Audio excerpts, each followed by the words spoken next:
सामान्य तरीके से चल रही इस दुनिया में अचानक अजीब घटनाएं होने लगती हैं। एक दिन पता चलता है कि चांद अपनी कक्षा छोड़कर धीरे धीरे धरती की तरफ बढ़ रहा है, जिसकी वजह से पूरी दुनिया में भयानक तूफान, बाढ़ और भूकंप शुरू हो जाते हैं। लेकिन आखिर ऐसा क्या हुआ कि चांद अपनी ऑर्बिट से बाहर आ गया? इस सवाल का जवाब खोजने के लिए कुछ लोग निकल पड़ते हैं एक बेहद खतरनाक मिशन पर, और उनका ये मिशन कितना ज्यादा जानलेवा होने वाला है ये आप इस वीडियो में देखोगे।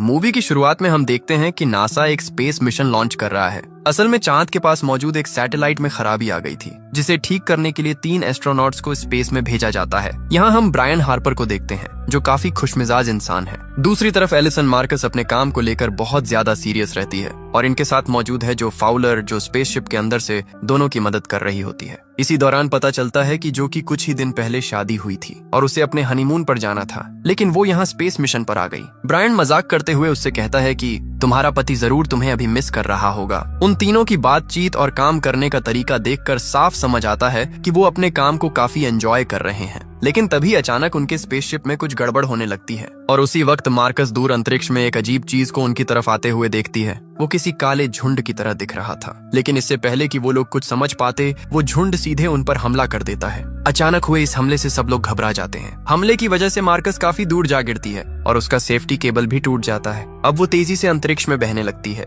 डर के मारे वो जोर जोर से ब्रायन को आवाज देने लगती है। ब्रायन के शरीर से अभी भी सेफ्टी लाइन जुड़ी हुई थी, इसलिए वो अपनी जान जोखिम में डालकर मार्कस को बचाने की कोशिश करता है, और आखिरकार वो उसे पकड़ भी लेता है। लेकिन तभी उनका स्पेसशिप कंट्रोल खो देता है और तेजी से घूमने लगता है। सेफ्टी लाइन की वजह से ब्रायन वापस स्पेसशिप की तरफ खींचने लगता है, और उसकी आंखों के सामने मार्कस हमेशा के लिए अंतरिक्ष में खो जाती है। ब्रायन चाहकर भी कुछ नहीं कर पाता। इसके बाद वो जल्दी से स्पेसशिप के अंदर लौट आता है, जहां जो अभी भी बेहोश पड़ी होती है। ब्रायन किसी तरह स्पेसशिप को स्टेबल करने की कोशिश करता है, और तभी उसकी नजर एक बेहद डरावने दृश्य पर पड़ती है। वो देखता है कि वही काला झुंड चांद की सतह में ड्रिल करके उसके अंदर घुस रहा है। इसके बाद कहानी हमें 18 महीने आगे ले जाती है। अब हम ब्रायन की पत्नी लिंडा को देखते हैं। काफी समय से घर का किराया न देने की वजह से उन्हें अपना घर छोड़ना पड़ रहा था। वहीं ब्रायन का बेटा सनी एक वीडियो देख रहा होता है, और उसी वीडियो से हमें पता चलता है कि नासा ने मार्कस की मौत का जिम्मेदार ब्रायन को ठहराया था। हालांकि ब्रायन बार बार उस अजीब झुंड के बारे में बताता रहा,